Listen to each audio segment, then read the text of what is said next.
This is Bill Ryan from Project Camelot and Project Avalon, and the date is the 16th of February 2010. I'm taking the step of making a video as an interpretation and as a commentary on an audio interview. This person wanted to remain anonymous. This is a British person, and he worked in the British military, and after he retired from the military he worked in the City of London. Our source attended a number of meetings with senior Masons. They were routine by City of London standards. They were discussing financial affairs and so on and so forth. And then in the June 2005, he attended another meeting that he thought was going to be a routine meeting, but actually this was something rather unusual. He says that he felt it was an accident that he was there. He shouldn't really have been there. He didn't know what was happening. He was just listening to what was happening. And at first he didn't even understand what was being discussed. The people there were Masons. There were senior Masons, about 25 or 30 people there, including senior politicians. The chief of police was there, representatives from the church, representatives from the military, 25 or 30 people. And what they were talking about was a plan that had clearly been made a long time ago, and what they were discussing was they were discussing the implementation of this plan. They were discussing how things were going, whether they were on track or not. The first thing that he heard was they were talking about the fact that Israel didn't look as if it was getting prepared to attack Iran anytime soon. This was a problem. Even back in June 2005, they were apparently concerned that what it was that was planned on some kind of a timeline wasn't rolling out according to schedule, and this was an issue for them. Then they were talking about China and how powerful China was getting, both militarily and financially, very quickly, and that the Japanese weren't doing what they were supposed to do, which was to interfere in some way with the Chinese financial system. They weren't doing that, and this was another problem because China was getting too strong too quickly. Other things that were discussed were, for example, the coming financial crash, the centralization of resources, everything that we saw starting to happen in October 2008. They were planning that and referring to it in their meeting in June 2005. Even though it doesn't look like it's going to be on track, I don't think this will happen.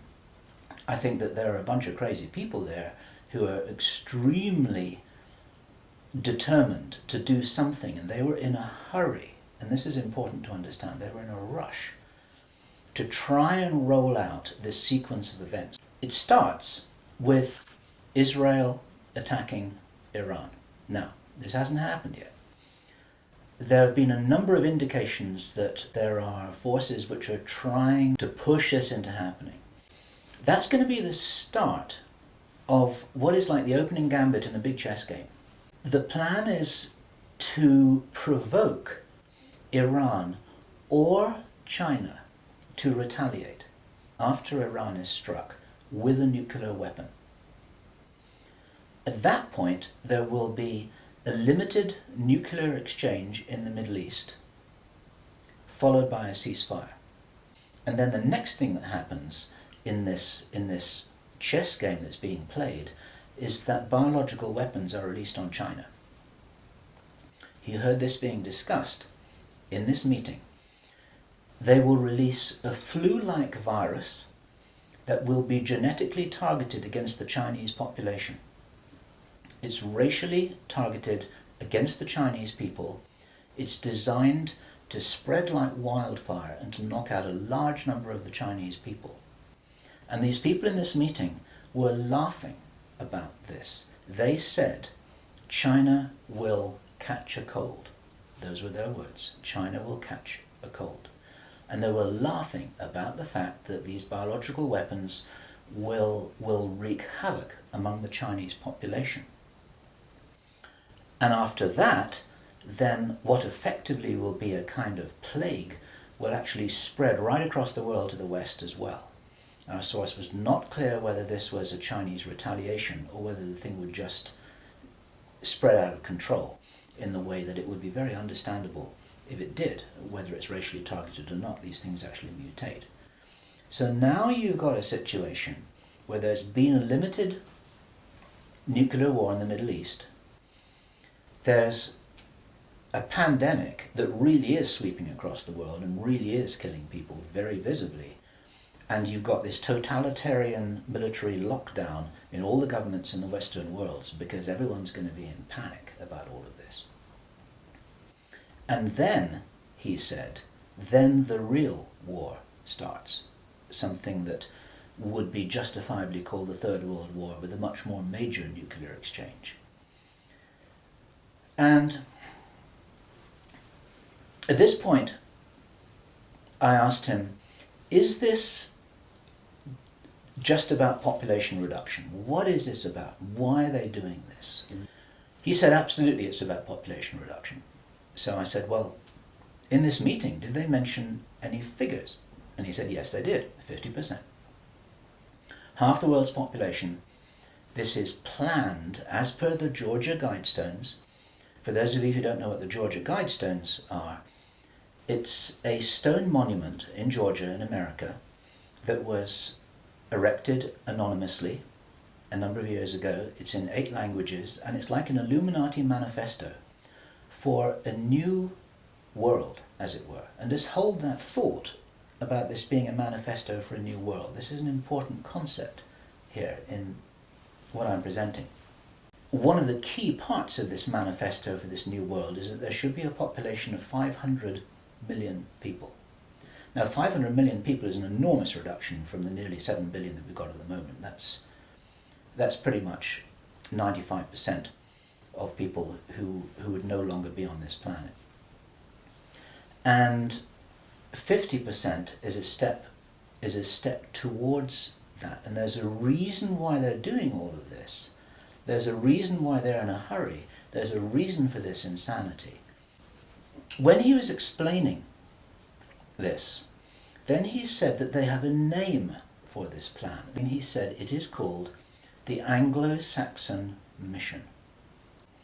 The plans that I've been describing are definitely a possibility because he heard them with his own ears in this meeting. Everything I've described up until now, up to and including a major outbreak of hostilities after the limited war. So the sequence is as follows.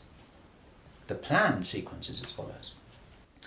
Israel attacks Iran, then there's a ceasefire, then during which time there is heavy governmental military controls over populations in all Western countries. Then China is attacked by a biological weapon. It's a flu-like disease that spreads like wildfire. This goes all over the world, and then they have a major Third World War. And then, by this time, 50% of the population will be destroyed. And not only because of the war or the plague, but because, as many of you watching this will understand, the infrastructure goes down in situations like this. There's no food in the supermarkets, there's no gas in the pumps, the telecommunication goes down, there may not even be water coming out of the taps. People are kind of thrown back into a Victorian era without the facilities to handle this, because most people don't have their vegetable gardens, they don't have their horse and cart, they're not able to survive in the way that we used to be able to. We're very, very vulnerable. In our technological advancement, we're extremely vulnerable, and of course the controllers know this. At this stage, our source was speculating about why are they in a hurry? Why do they want to do this? If you're going to plan the Third World War, then why not take your time over it and get it right and do a really good job? You can, this could be in 20 years' time or 30 years' time, it doesn't really matter. Why is there in such a rush? And our source said that he felt that this is still timed for something around 18 months from now. He doesn't know this for sure because these events aren't calendar driven, they're actually event sequence driven, and they seem to be behind schedule in some of this. He says that he's as sure as he can be that the people who are calling the shots in the world, they believe that there is going to be what he called a geophysical event, a major geophysical event. He says that the best information that he's got is that the insiders believe that this is going to happen, or they are concerned that this is going to happen. There have been trillions of dollars that have been spent on deep underground bases. You'll know about the seed bank in Svalbard. This is in the public domain, where all the seeds of all the plants and all the crops in the world have been buried deep inside a granite vault in northern Norway. There are many precautions being taken as if something might happen that could really threaten some of these valuable resources, including the seed banks of the world. He said, if there's going to be a major geophysical event, something that would actually make a war look very inconsequential, the thing that will help the human race to survive it, or will help parts of the human race to survive it, is if there is already emergency preparedness in place before it happens.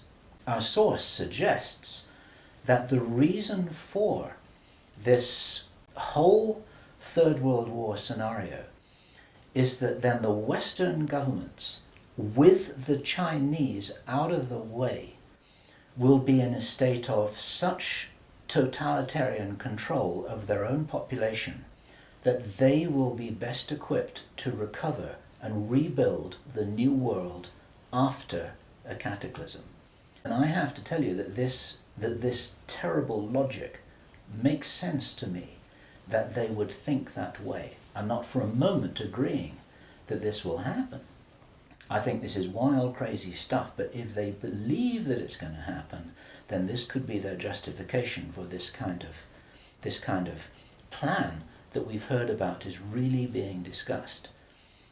And this now is my own speculation right now, which also makes sense to me. And I invite your comments and your thoughts about this. We need to work together to figure out what's happening here. It's called the Anglo-Saxon mission. What that told me was that the reason for the name is because this is a white racist agenda for the inheriting of the new earth. It's a plan that Hitler would be proud of. If they think that a new earth needs to be rebuilt, a new world, think of that little phrase there, if a new world needs to be rebuilt after a cataclysm, they want the Anglo-Saxons to be doing it. They don't want the Chinese to be doing it. They get the Chinese out of the way first, and then the Anglo-Saxons will inherit this new world with the other nations, the Asian nations, the African nations, the South American nations. Presumably, it is assumed that they won't have the resources to be able to handle the situation in any kind of a way that gives them the strength to recover after whatever it is that they think is going to occur. So there are several other parts of this which also fit. For example, that when we heard from Jordan Maxwell, he described to us how he had researched a number of repeating symbols and images that had been used ever since the time of Hitler, and even long before that, about the dawn of a new day. There's something very important in Masonic and Illuminati thinking about the dawn of a new day. And here we have possibly the reason for their belief that if you think about the possibility of a cataclysm, if they think this is really going to happen, the 2012 movie that many of you will have seen, after all of the flood and all of the earthquakes and tsunamis, then you've got these big ships sailing across a calm sea with the sun streaming through the clouds, and you've got the dawn of a new day, and the implication in that movie is that now those people will be able to rebuild the new earth because those are the survivors. It's the modern day Noah's Ark. It's possible that the dawn of the new day, that it refers to that. And it even occurred to me, and I'd be interested for other researchers to offer their views on this, that the very term the New World Order that we first started to hear about 20 years ago, actually longer ago than that, but the New World might be the post-cataclysmic world. The New World, it might be the order for the New World after the cataclysm. They may be planning who will inherit the New World. It may be nothing less than this. Maybe this is what the New World Order is all about. It really is the order, the plan for the new world that they think is coming. They think this is going to happen. There are a number of other things that may have been planned and which have never transpired. It's very interesting to think about the so-called Mexican flu outbreak, the swine flu outbreak. For the last 6 to 9 months, we've been looking at a scenario where it looked as if they wanted to roll out vaccinations, they wanted a lot of people to get ill, they wanted to announce a pandemic. Even now, there have been proposals to extend this pandemic declaration for another 2 years, and nothing's happening. In England, we call it a storm in a teacup. There's nothing happening here, but maybe something was intended. Now, if it wasn't intended, it's possible that all of that could have been some kind of a test, just to see how people respond, to see how people react, to see how quickly it spreads, to see what the take-up of the vaccinations will be. And then, of course, us at Project Camelot and a number of other people who've been activists in this whole area trying to draw attention to all of this, now we're all on a database. They know who's going to stand up and start talking about all of this stuff. So it might have been an experiment, or it could have been a failed rollout of something.